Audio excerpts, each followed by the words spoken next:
여기까지는 이제 그 엘리바스가 하는 말까지 우리가 같이 들었습니다. 오늘은 이제 욥이 탄원하는 이야기가 나와요. 그래서 악은 하나님을 멀리하는 것이며 악인은 하나님을 바라보지 않는 일이라는 것이라고 엘리바스의 말에 대해서 반박을 합니다.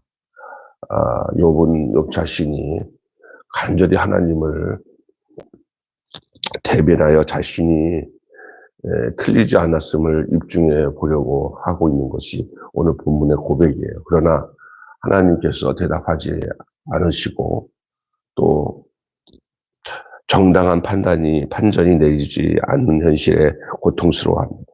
또한 욥의 죄를 열거한 엘리바스의 말에 반박하면서 자신은 하나님의 뜻에서 벗어나 이제 그런 적이 없다. 그렇게 다시 한번 강조하고 있는 내용이 오늘 본문 말씀이에요. 그래서 본문 말씀을 세 단락으로 구분할 수가 있어요.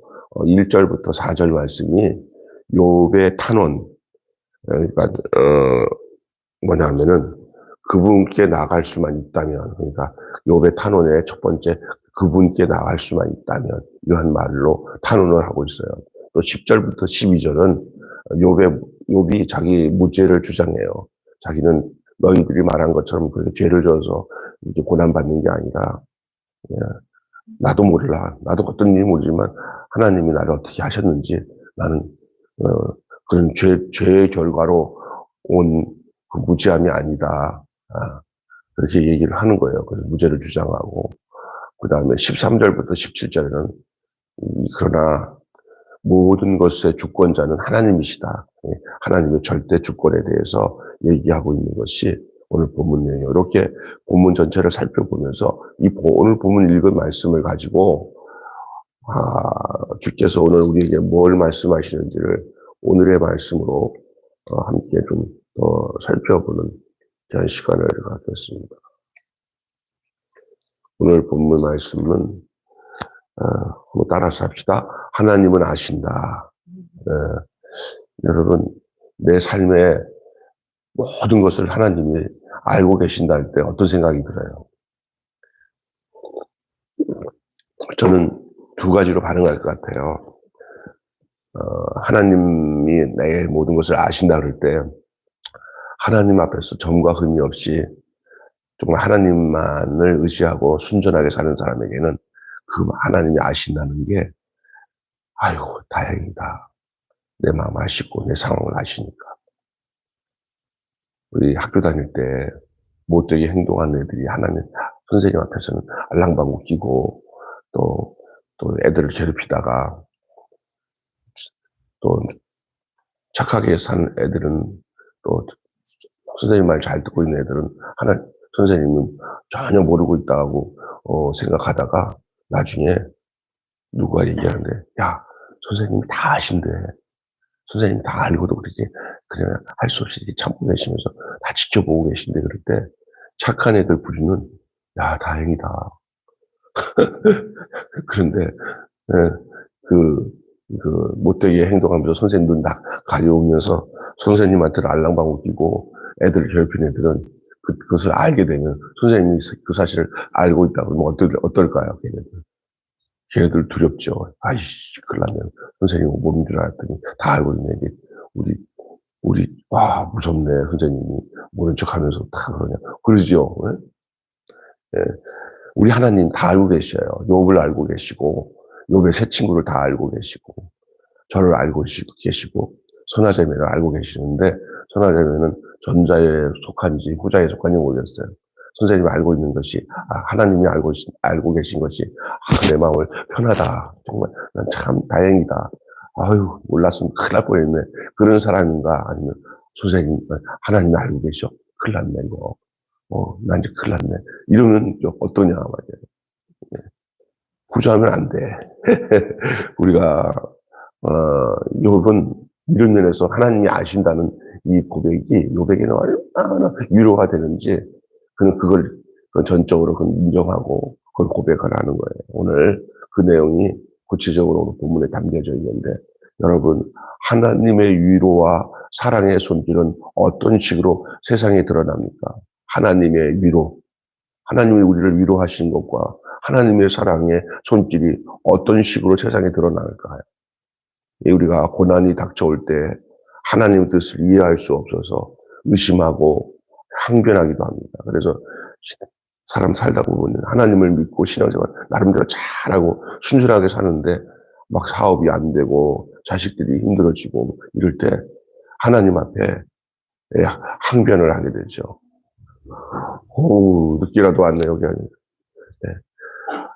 항변하게 되죠. 하나님 왜 이러십니까?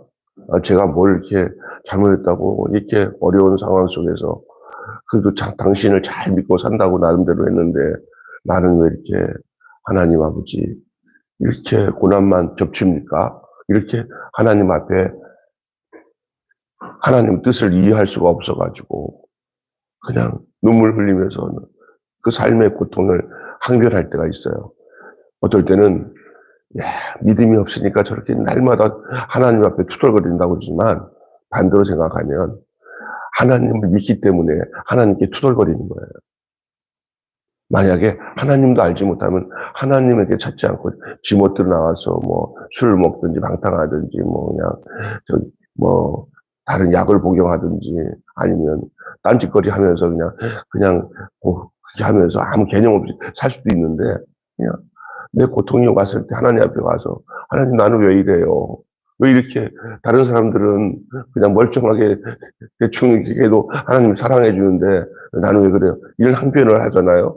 근데 내가 보면은 그렇게 하나님께 대변해서 하나님이 들으시는지 안 들으시는지 모르지만 내가 하나님을 향하여서 무언가 말한다고 하는 거, 항변하고 하나님 앞에 탄식하면서 얘기한다는 건 하나님을 믿기 때문에. 그래서 어떤 날 보면은 이렇게 보면은 아무 대답이 없어요. 눈에 보이는 것도 없고 귀에 들리는 것도 없고 손에 잡히는 없는데 그냥 맹목적으로 그냥 하나님 계신 줄을 내가 믿고 내가 내 고통과 아픔을 다른 사람한테 말하는 못하지만 하나님 들으시는지 안 들으는지 모르지만 내가 내 사정 좀 한번 들어보셔요 하고 하나님께 나오는데 이게 상당히 중요한 거예요. 깔끔하게 하나님이 진짜 내 눈에 보이는 것처럼 여기 우리 준숙 집사님께 오셨는데 집사님 나랑 이렇게 대면하는 것처럼 하나님을 대면한다면 우리가 얼마나 생생하게 하나님을 믿겠어요. 그런데 우리 육체는 절대 하나님을 육의 눈으로는 볼 수가 없는데 뭐로 하나님을 느낄 수 있느냐면은 우리가 하나님을 만나는 영역이 영이에요. 눈에 보이지 않는 영역인데 우리 생각이 눈에 보이지 않듯이 하나님은 생각 같은 분이라 우리가 하나님의 영과 내 영이 만나는 것이 이게 뭐냐면은 그것은 전적인 성령의 역사예요. 그래서 하나님을 직접 근데 내 마음속에 믿음 속에 그 대상이신 하나님을 내가 믿고 그분이 대답을 하든 안 하든 그렇게 나가서 얘기한다는 것이 그것이 산 영이에요. 죽은 영이 아니에요. 그러니까 힘들고 어려울 때 하나님 앞에 내놓고 항변하고 기도한다는 것. 이거야말로 이러한 항변과 그러한 의심은 불신앙의 표지가 아니라 그것은 하나님의 신실함에 대한 기대감 때문에 생기는 마음이에요. 그래서 하나님 앞에 언제든지 하나님 앞에는 물어보고 따져보고 근데 이 따져본다는 게 내가 일부러 의도적으로 안 믿겠다고 하나님을 등지겠다고는 따지는 게 아니라 내 형편과 고통 속에서 하나님은 내가 이해할 수 없는 이 어려움과 고통 속에서 하나님은 어떻게 나를 대하시는지에 대해서 그럼 얘기는 할 수 있는 거 아니에요. 여러분 법정에다가 고소 고발해가지고 자기 문제에 대해서 해결하려고 재판장한테 하는 것이 그게 죄입니까? 죄가 아닙니까? 그건 죄가 아니잖아요. 그건 안 하는 게 바보예요. 그건 빨리 그것은 처리해달라고. 세상에 완전하지 못한 판사나 검사에게라도 내 문제를 가지고 고소해서 문제를 해결하려고 하는 것은 당연히 살아있는 자의 정당한 몸부림이라고 한다면은 살아계신 재판장이신 하나님, 모든 것을 아시는 하나님이 그것을 받으시나 안 받으시지 모르지만 우리가 그것에 대해서 정당하게 하나님 앞에 항변하고 하나님 앞에 아뢰는 것은 그것은 그것이 정당하게 살아있는 정당한 행위고, 하나님은 그것을 또 기다렸어요. 너는 내게 부르짖으라 내가 응답하겠고 네가 알지 못하는 크고 비밀하는 내가 너에게 보이리라. 그렇게 말씀하셨어요. 마음에 근심이 있고 슬픔이 있는 다 내게 와서 나한테 아뢰라. 그렇게 주님 말씀하셨어요. 그렇기 때문에 그게 믿음이에요. 도리어 그러지 못하는 것이 해봤자 하나님은 뭐 살아계시나 해봤자 소용없어. 그 사람은 항변할 의지도 없고 하나님께 나갈 의지가 없는 거거든요. 그러니 여러분이 고통 가운데 어려움 가운데 하나님 앞에 나와가지고 그냥 하나님 나 고난을 주셔서 좋아요. 찬양하요. 그 범위까지 간다면 너무나 훌륭한 거지만 그렇지 않더라도 앞이 캄캄하고 내가 뭔지도 모르고 너무 답답할 때 그때 기도하는 것, 내 영혼을 안식을 주시고 편히 쉬게 하시게 하는 하나님의 통로예요. 하나님은 그런 기뻐하셔요. 찬송 중에 있잖아요. 앞이 캄캄할 때 기도 잊지 마세요. 마음의 분이 가득 찰 때 기도했나요? 나의 앞길 막는 친구 용서했나요? 기도는 우리의 안식, 빛으로 인도하니 앞이 캄캄할 때 기도 잊지 마세요. 요즘에 앞이 캄캄한 상황에서 기도하는 사람 진짜 많습니다. 특별히 옛날같이 경제적으로 어렵지 않고 그냥 뭐가 잘 풀렸어도 사업하던 사람들 있잖아요. 그런 사람들은 성실히 일한 만큼 하나님 응답도 그냥 적당히 오고 그래서 하나님 감사해요. 이 정도면 감사합니다. 뭐 이렇게 사람이라 현실의 삶 속에 생활의 어떤 결과들을 통해 가지고 하나님께 감사하다는 표현들을 많이 하는 게 보통 사람들의 상태예요. 그렇잖아요. 솔직히 말해서. 근데 가장 성도들이 힘들어하는 게 뭐냐면 믿음 생활 잘했어. 신앙 생활 잘했어. 나름대로 내가 하나님 잘 섬기려고 애썼어. 그런데 예기치 않게 생각지도 않은 경우에 없는 고난과 역경이 막 들이닥치잖아요. 그러면 어떤 생각이 드냐면 막 공포감에 젖기도 하지만 어떤 생각이면 하나님 앞에 따질 수가 있어요. 따진다는 것은 캄캄하니까 이런 말이죠. 이러지도 못하고 저러지도 못하고. 오늘 욥이 이러잖아요. 앞으로 가도 하나님이 안 보이시고 뒤로 가도 안 보이시고 옆으로 가서도 하나님 일하시나 했더니 거기 안 계시고 좌로 가도 하나님 계시나 안 계신다고 그러잖아요. 이 욥이 그럴 때가 있어요. 우리는 그렇잖아요. 우리에게 직접적인 어떤 환경을 통해서 주시는 하나님의 응답이나 어떤 내 마음에 이렇게 맑게 하나님께서 어떤 청명하는 음성으로 내게 말씀으로 응답해 주는 일이 없을 때도 있어요. 아주 암흑 같은 하나님 부재 중, 하나님 침묵 중 이럴 때 인간은요 기도를 해도 응답도 없는 것 같고 마음의 평안도 없고 교회에 가도 간 것 같지도 않고 막 이러면서 깜깜하고 현실은 깜깜하고 이럴 때 있어요. 이럴 때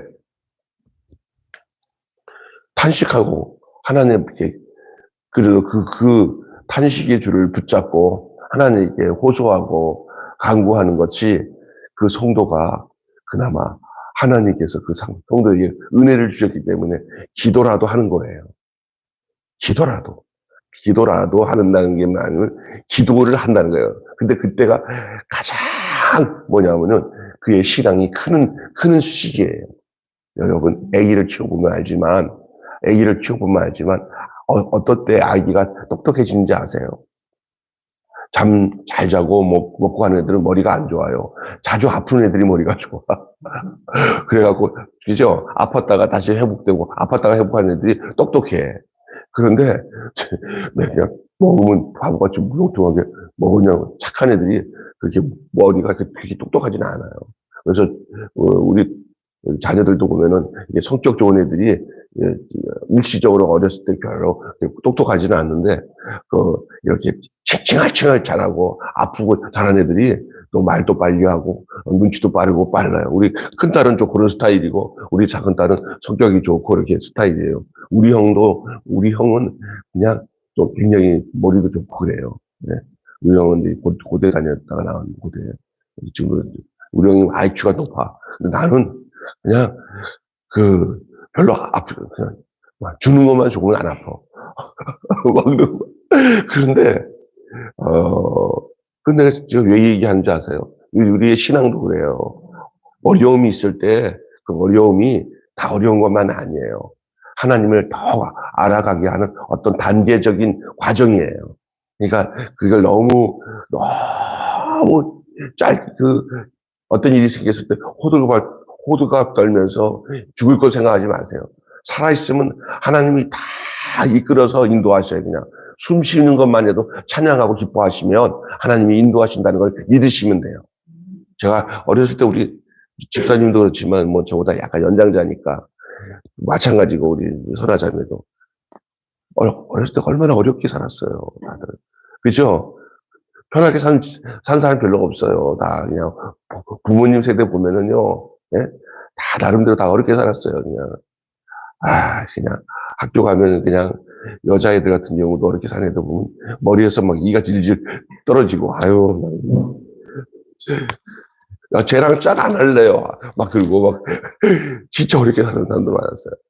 근데 지금 와서 곧 중학교 어렸을 때 동창했던 초등학교 애들 이뻐지고 귀부인 되고 남편 잘 만나서 쫙 잘 풀리는 애들을 보면은 그저 그런 거 딱 시간 지나가 보니까 다 해결돼요. 꼭 죽을 것 같은 가정들도 견디고 이기니까 다 살더라고. 근데 중요한 것은 제가 어렸을 때 주일학교 같이 다니면서 어려운 과정인데도 하나님 잘 섬겼다니까 시간 지나니까 진짜 하나님이 회복하더라고. 그것도 잘 믿어야 돼. 어떻게 냐 엉뚱하게 잘못 믿으면 문제가 되지만 진짜 그 인격적으로 주님을 만나고 신앙생활 잘한 가정들을 보면은 그 어려움이 언제 그게 어려움이 왔냐 한 것처럼 싹 지나가. 다 해결돼. 여러분 고난 중에 역경 중에 너무 그걸 하나님이 안 계신다고 떠들리는 게 아니라 그 기간도 나를 숙성시키는구나. 나를 정금같이 단련하신 후에 여기 오늘 본문에 나오죠. 내가 정금같이 단련해서 순금같이 나의 가는 길에 하나님께서 나를 단련하셔서 나를 순금같이 나오게 한다고 오늘 나와요. 오늘 본문에 욥이 하는 얘기예요. 나의 가는 길에 주님이 나를 단련하셔서 나를 정금같이 해주신다고 얘기하고 있습니다. 그래서 여러분 하나님의 신실함에 대한 기대감 때문에 우리는 하나님 앞에 항변하고 호소할 수 있어요. 당장에 하나님이 내게 응답 안 하셔도 하나님은 무응답으로 듣고 계셔요. 따라서 합시다. 하나님은 알고 계시고 듣고 계시고 보고 계신다. 이것을 정확하게 알고 신앙생활 하면은 말 안 할 때는 안 할 이유가 있어요. 우리 하나님 답답해 죽겠어요. 좀 삶의 증거 좀 보여주세요. 더 어려움을 좀 이제 그쳐주셔서 내가 하나님 앞에 정말 호소하는 것을 하나님이 해결해 주세요. 근데 하나님이 해결 안 해. 그때는 이렇게 생각해요. 해결해 주는 것보다 지금 더 기다리고 있는 게 내게는 결과적으로 또 좋을 거라고 하나님이 보시고 계시요. 아멘. 자, 그리고요. 오늘 본문에 우리가 기억해 보면 하나님의 살아계심은 어떤 방식으로 우리에게 계시되고 드러날 수 있느냐? 탄식이 터져 나올 때 우리는 하나님의 우리 안에 계신 것을 알게 돼요. 내가 탄식한다는 자체가 하나님을 믿는다는 사실이에요. 이 탄식이라는 말은 한탄하면서 내쉬는 숨을 쉬는 것을 뜻해요. 탄식이라는 말은 여러분 굉장히 나쁘다고 생각하면 안 돼요. 다윗이 시가 탄원시라고 있어요. 정말 그냥 구렁이에 빠져가지고 하나님 나를 건져주지 않으면 나 살 수 없습니다 하고 하는 그런 시가 다윗의 시의 거의 3분의 2 이상이 1 이상이 그 시편에 나오는 탄원시예요. 하나님 어찌하여 내 마음이 낭망하는데 하나님 내가 어떻게 합니까 하면서 그렇게 탄원하는 시가 다윗의 시예요. 근데 그거 보면 그게 우리의 고백이더라고요. 우리 인생의 삶의 고백은 하나님 앞에 정말 답 없이 아무런 것을 느끼지 못하는데도 그냥 살아계신 하나님 앞에 내 사정을 아뢰는 삶이 아마 우리의 기도 생활이 아닌가 싶어요. 맨날 그냥 하나님께서 성경 말씀을 통해 가지고 내게 주거니 받거니 답을 주는 경우들이 그리 많지 않을 때도 많아요. 그래도 그런 시간들이 있으면서 그런 시간이 있으면서 하나님 앞에 힘들 때는 탄원하고 하면서 이런 것들이 서로 이렇게 교차되면서 우리 신앙이 커지는 거예요. 그러니까 그래서 오늘 하나님께서 먼지와 같은 자를 빚어 자신의 숨을 불어넣으심으로 우리가 사람이 된 것처럼 인간은 하나님의 숨을 받으며 살아가는 존재입니다. 그런 인간이 막중한 고난에 숨이 터져 나오는데 그것이 인간이 가질 수 있는 실존적인 모습이에요. 그게 탄식이에요. 탄식은 나쁜 거 아니에요. 한숨을 쉬는 것들, 그냥 옆에서 한숨을 쉬면서 이렇게 하면 사람 김 빠지니까 사람한테는 하지 말고 꼭 어디서 하는 게 좋냐면 한숨 쉬면서 탄식하는 거는 하나님 연전 앞에서만 하는 게 가장 효과적입니다. 괜히 사람들 앞에서 한숨 쉬면 야, 복 나간다.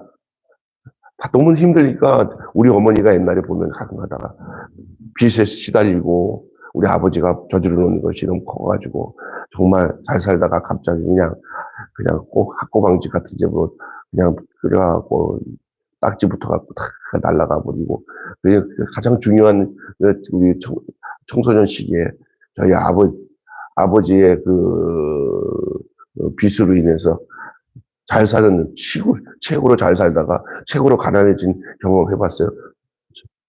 전국에서 떨어지는 거, 지옥으로. 뭐야 이거 막 집이 막 그냥 여기 겨울 되면 춥고 막 쉬쉬 바람이 불고 천장을 보니까 지붕은 룩빙으로 다 덮어진 천막집이고 갈 데가 없으니까 그러잖아요. 그런데 얼마나 고생스러워요. 그런데 그 기간들이 나쁜 건 아니더라고요. 좀 지나면 다 해결돼요. 그때 매달리는 게 뭐냐면 그런 게 없었으면 어머니, 나, 우리 식구들도 그 동네에 있었던 교회 나가서 신앙생활 하는데 익사이팅한 신앙생활 하지 못했을 거예요.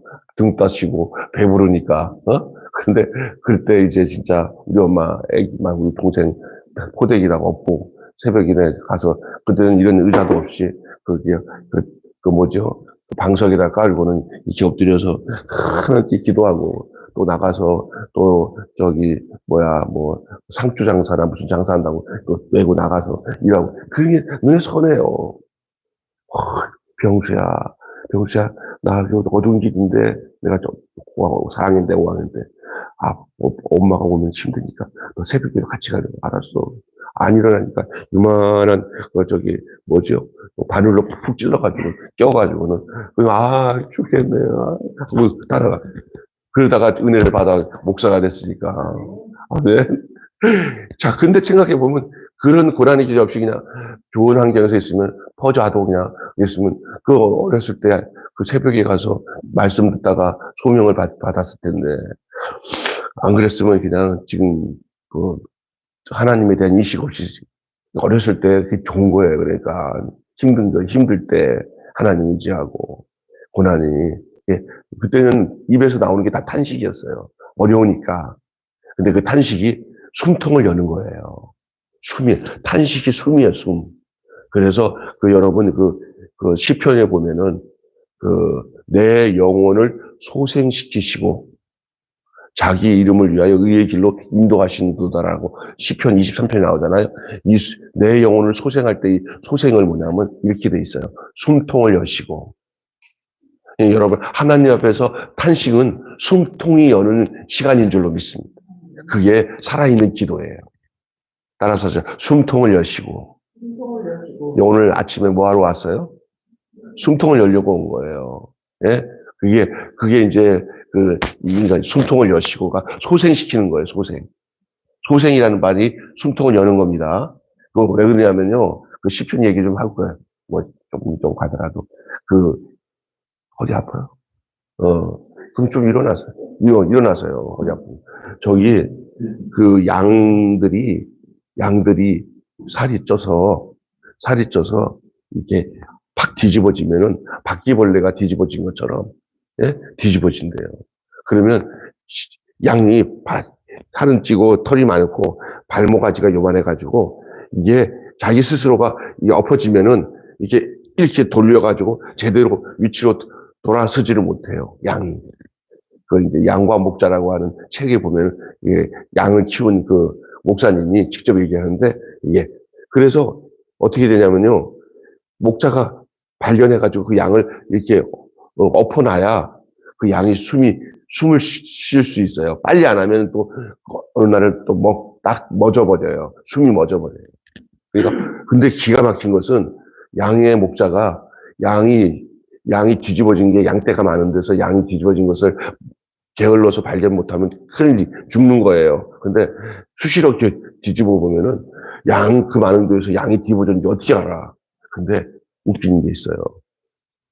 양 뒤집은 것을 발견할 때는 어디를 듣냐면 양떼를 안 보고 하늘을 보면은 양이 뒤집어진 것이 발견이 돼요. 재밌죠? 네? 왜 그럴까요? 양 뒤집어진 것을 목자보다 누가 더 먼저 아냐면요. 아니, 양 뒤집어진 양만 먹는 게 있어요. 독수리, 매 같은 것들이 뒤집어진 양을 보는 거예요. 이거 뒤집어지면은 숨통이 다치면은 독수리밥이 되고요. 매밥이 되는 거예요. 마귀밥이 되는 거예요. 예, 그래갖고, 보시면, 이게 오랫동안 뒤집어져 있으면 이 숨이 막혀가지고요. 가스가 올라와갖고 심장마비가 걸려요. 그때 하늘을 딱 보는데, 저는 매가 왜 이렇게 돌아다녀? 하고 밑을 딱 보면은 위를 봤다가 제일 먼저 하냐면 전혀들이 그냥 오지 않거든. 뭔가 뒤집어진 게 있다 보다 딱 보면 서너 마리가 뒤집어져 있어요. 그러면 불이랄게 가갖고 빨리 뒤집어진 양들은 숨이 멎은 거고 늦게 뒤집어진 양은 지금 숨이 멎어가니까 숨이 멎어가는 것들을 먼저 확 뒤집어. 그러면 살아나고 이미 뒤집어진 것들은 어떠냐? 다 죽어가는 거예요. 그거는 어떻게 하는지 아세요? 압박기 가지고 가슴을 충분 압박을 시키고 그 다음에 그 양의 입에다가 입을 대가다가 그다가 공기부 이거 있어요. 공기 그거를 막 해서 심폐소생을 해 이거를 그래서 이 숨통을 여셔서 내 영혼을 소생시킨다는 게 숨통을 연다는 거예요. 이해가 되세요? 재밌어요. 이게 우리의 모습이에요. 우리 지금 선하자매는 숨통이 여는 가운데 있는 줄 믿습니다. 예, 사는 거예요. 탄식은 사는 거예요. 그래서 교회 와서 울면서 기도하면서 답 없어도 기도하다 보면 하나님이, 근데 오늘 같은 경우는 이런 말씀 들으면은 이제 하나님 직접 말씀하는 게 들리는 거예요. 목사님 맞네요. 제 얘기하는 것 같네요. 그러면 이제 하나님 말씀이에요. 그게 들려지면 사는 거예요. 그때 형편이 문제가 아니구나.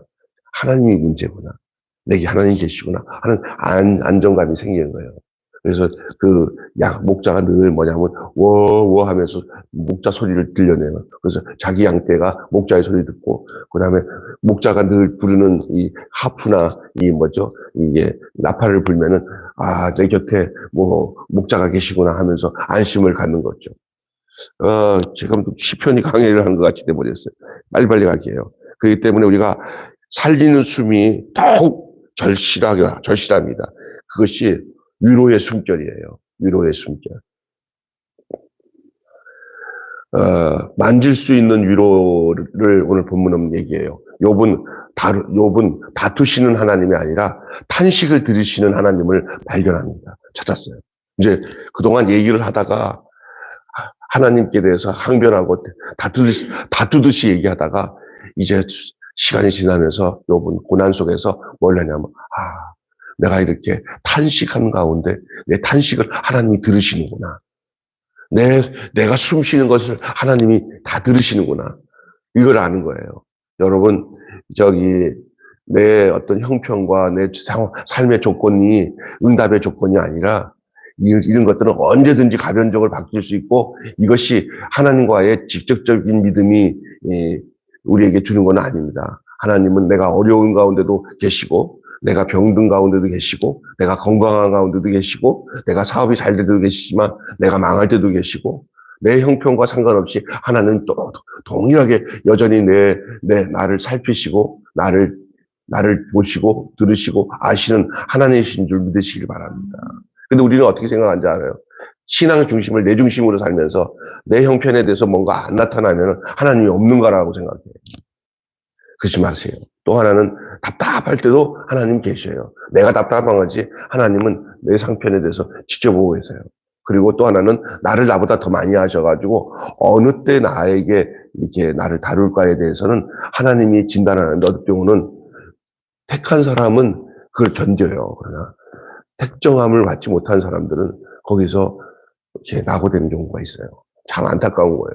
우리 하나님은 당신과 만남을 가진 사람들이 이 땅에서 하나님께서 떨어져서 하나님이 없는 삶을 살아가기를 원하지 않으세요. 그러니까 여러분 깜깜이 와서도 하나님을 보고 계시고 하나님이 듣고 계신다는 생각을 절대 잊지 마셔야 됩니다. 그것을 여러분 이 욥기를 통해서도 볼 수 있는 거고요. 욥이 쓰러져 있을 때 엘리야를 여러분 욥은 쓰러져 있던 엘리야를 쓰다듬고 먹을 것을 갖다 주신 천사와 까마귀를 통해 계시하신 하나님을 절실히 찾고 있습니다. 죽기를 호소했던 엘리야를 하나님이 까마귀와 또 천사를 통해서 그를 살려주신 것처럼 자신에게도 그렇게 해줄 거를 기대하고 있는 거예요. 여러분 교회는 그분의 손길을 드러내는 통로예요. 그래서 교회는 숨통을 여는 곳이에요. 있습니까? 소생하는 곳이에요.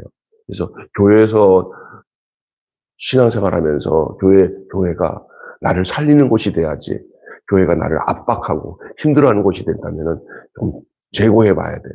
여러분의 삶 속에 이렇게 만질 수 있는 위로로 찾아오시는 주님의 손길을 여러분이 경험하는 그러한 역사가 있기를 바랍니다. 그런 하나님을 아셔야 됩니다. 마지막으로는 하나님이 우리를 아신다는 사실이에요. 욥은 자신의 무고함을 하나님께서 낱낱이 알고 계신다고 믿습니다. 비록 친구들은 자신을 죄인 취급했지만 네가 죄 때문에 이렇게 고난당하는 거라고 계속 끝까지 확고해 친구들은. 그러나 친구들 앞에서 이 답답한 이 상황에 대해서 당당하게 대하는 욥이었지만은 하나님 앞에서는 도리어 두렵고 떨림으로 말하는 거예요.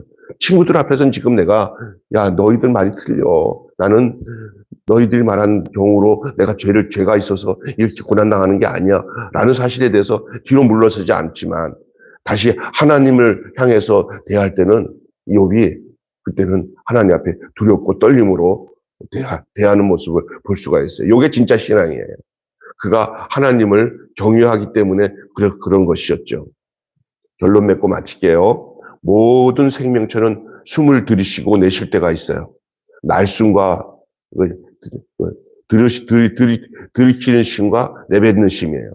사실은 내뱉을 때는 이산화탄소가 나가고 잡아 당길 때는 산소가 들어와요. 이것이 생명을 가진 존재에게 나타나는 그 숨의 순환작용이에요. 이것이 살아있다는 거예요. 이게 딱 멈추면은 죽었습니다.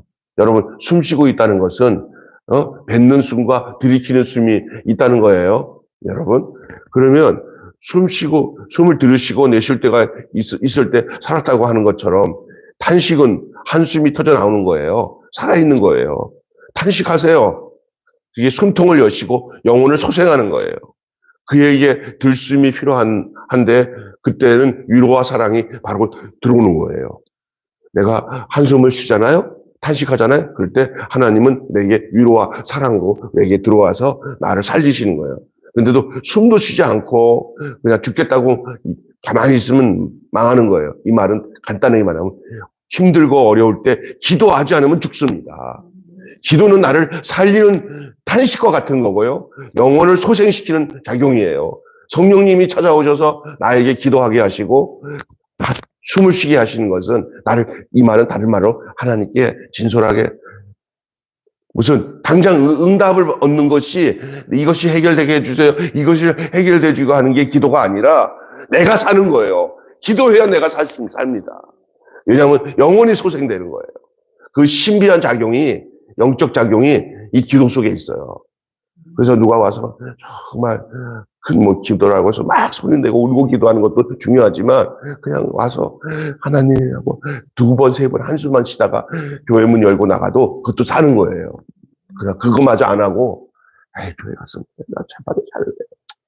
이렇게 하고 하나님에 대한 간절함과 사모함이 사라지면 점점 이 숨이 끊어지는 거예요. 아까 전에 양이 이렇게 뒤집어져. 그것을 보고 낭망이라는 거예요. 내 영혼아 어찌하여 낭망하는가. 이 양이 뒤집어진 거를 다른 말로 낭망이에요. 낭망이 바로 뭐냐. 발을 잘못 디뎌가지고 뒤집어지는 거거든요. 그 낭망했을 때 그 뒤집어진 것을 뒤집어 놓고 다시 숨 쉬도록 하는 게 뭐냐. 소생이에요. 그게 목자가 하시는 일이에요. 주님이 하시는 거예요. 나를 살리신 것은 목자 대신 여호와는 나의 목자시니 하나님이 하시는 줄로 믿습니다. 오늘 이런 내용들을 여러분, 그게 하나님의 위로와 사랑 아닙니까? 그게 하나님은 보이지 않아요. 그러나 그분의 사랑은 가시적이어야 합니다. 가시적인 사랑을 통해서 하나님이 우리를 아신다고 말할 수가 있어요. 어쩌면 나를 매일 교회에 와서 이렇게 하나님의 음성을 듣고 말씀을 듣게 하시며 내가 정말 깜깜한데 그 교회에 와서 말씀을 듣다 보니까 나도 모르게 집사님의 사랑도 받고 관심도 받으면서 함께 나를 위로해주는 그러한 우리 지체들이 있구나. 내가 또 안 읽어지는 성경을 읽는데 성경 말씀이 막 알아지는구나. 이것이 하나님의 사랑과 위로인 줄로 믿습니다. 이것이 심령을 여는 과정이에요. 심령을 열고 건강해지는 것이죠. 여러분, 한마디로 오늘 말씀은 하나님은 탄식하는 자의 한숨을 아시고 위로와 생명의 숨을 불어넣으신다. 한번 따라합시다. 하나님은 탄식하는 자의 한숨을 아시고, 시작. 하나님은 탄식하는 자의 한숨을 아시고 위로와 생명의 숨을 불어넣으신다. 시작. 위로와 생명의 숨을 불어넣으신다. 여러분 전체 한번 해볼까요? 하나님은 탄식하는 자의 한숨을 아시고 위로와 생명의 숨을 불어넣으신다. 이거 다 외울 수 있으면 기가 막혀요. 하나님은 제가 아니 그게 아니라 제가 저기 카톡에다가 보냈는데 보면 이 오늘 본문 설교 내용이 다 정리되어 있으니까 그 정리하시면 되겠습니다. 오늘 하나님은 아신다 하는 말씀 가지고 저 말씀을 전하다가 우리 선화자매가 오고 두 분이 오셔서 내가 이 본문의 말씀에 통해서 또 시편 23편의 그 심오한 내용들이 연결돼 가지고 얘기해 준 거예요. 이거 양이 뒤집어지는 이 낭망이거든요, 이게. 근데 이게 뒤집어졌을 때 목자가 직접 발견 못하는데 목자가 어디를 바라보니까 양이 뒤집어진 걸 발견했다고요? 하늘에 누가 있어요? 매가 있어요. 그 매가 지금을 말한다면 우리가 뒤집어지면 누가 찾아와요? 마귀가 찾아와요. 뒤집어질 때 빨리 숨이 돌이켜서 이것을 내가 소생되면은 제 위치로 가면 또 막 그 매는 날아가 버려요. 매는 정상적인 사람한테, 정상적인 영혼한테는 안 와, 귀신은. 이게 병들거나 뒤집어지거나 낭망한 그 영혼들은 그 사탄의 밥이에요. 그냥 주님이 우리를 회복시켜 주시면 그 사탄은 사라지게 되는 줄 믿습니다. 여러분 늘 정상적인 그리스도인의 생활을 하시기를 바랍니다. 그 뭐야? 늘 하나님의 말씀을 가지고 묵상하고 기도하고 때로는 들은 사람도 답답하게 욥처럼 이렇게 예기치 않은 고난이 왔을 때도 하나님 앞에 탄식하는 거 잊지 마세요. 하나님 앞에 기도하는 거 잊지 않으시면 우리가 그때 숨통이 열어져서 또 생명을 영위하는 거예요. 우리 영적 생명이 살아있어야 성령께서 역사하시고 우리를 돌보지 영이 죽어버리면 당장 찾아오는 게 뭐냐면 두려움과 공포를 주는 사탄이 찾아오게 되는 거예요. 믿습니까? 오늘 기억하시고 하나님 말씀이 여러분 속에 큰 응답의 그 메시지가 되고 주의 음성이 오늘 아침 여러분과 저에게 들려지는 귀한 아침이 되기를 주님의 이름으로 축원합니다. 오늘 하나님은 아신다라는 제목의 말씀으로 함께 은혜를 나눴습니다. 하나님 아버지 이렇게 새벽에 하나님 말씀을 함께 나눈 것 감사합니다. 우리에게 가장 행복한 게 하나님의 음성을 듣고 산다는 것이 얼마나 감사한지 말로 다 할 수 없습니다. 그런데 어느 순간에는 하나님이 들리지도 않는 것 같고 느끼지도 않고 내 형편은 다 캄캄함이 내게 찾아온 것 같은 그런 암울할 때가 있을 때 그때 탄식을 잊지 않고 하나님 앞에 하나님 내가 죽겠습니다. 날 살려주세요라고 하는 한마디의 탄식이 내 숨통을 열고 하나님이 내 영혼을 보존하는 놀라운 역사가 있는 줄로 믿습니다. 하나님 그래서 기도를 잃지 말고 기도는 영혼의 호흡이라고 하는 것 쉬지 말고 기도하라는 말이 바로 그 말인 줄로 믿습니다. 인생을 살아가면서 내가 확인할 만큼 정확하게 하나님이 함께 하시는 그런 증거들도 있을 때도 있지만은 그러나 내 상황에 전혀 내가 해결하지도 못하고 이해도 안 되고 답을 찾을 수 없는 어려움, 설상가상, 진퇴양난에 우왕좌왕하면서 살아갈 수밖에 없는 그런 현실에 놓여 있을 때 우리의 힘으로 해결하지 않을 때 하나님 앞에 기도하며 하나님 난 모르겠습니다. 당신이 어떻게 인도하는지 모르겠지만 난 당신의 신실하심을 믿습니다 하면서 한숨을 쉬며 하나님 앞에 내 영혼을 소생시켜 주시고 나를 의의 길로 인도하시고 여호와의 집에 거하도록 나를 붙들어 달라고 간절히 기도하면은 하나님은 우리를 절대 버리지 않으시고 끝까지 붙들어 주시고 우리를 지켜주시는 하나님이신 줄 믿습니다. 하나님 이 사실을 욥은 나중에 깨닫고는 오늘 본문에 같은 고백을 하고 있습니다. 나를 하나님께서 단련하신 후에 나를 순금같이 해주실 것이다고 고백하는 이 욥의 고백이 무슨 고백인지 우리의 고백이 되어질 수 있도록 하나님 인도하여 주시옵소서. 예수님의 이름으로 기도하옵나이다. 주님 가르친 기도로 마치겠습니다. 하늘에 계신 우리 아버지, 아버지의 이름을 거룩하게 하옵시며 아버지의 나라가 오게 하시며 아버지의 뜻이 하늘에서와 같이 땅에서도 이루어지게 하소서. 오늘 우리에게 일용할 양식을 주옵시고 우리가 우리에게 잘못한 사람을 용서해 준 것 같이